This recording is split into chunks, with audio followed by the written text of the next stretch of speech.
2016 година, 2.3, 131 коня, Iveco мотор, 214 реални истински километри, на 212 е закупен. Буса е за хора с специални потребности. Има рампа, която е механична до 400 кг. На практика няма какво да я се счупи.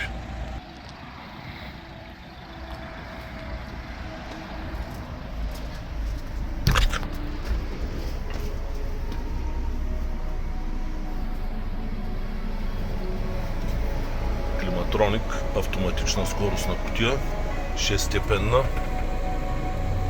кутия, която е роботизирана на практика и тя е много здрава.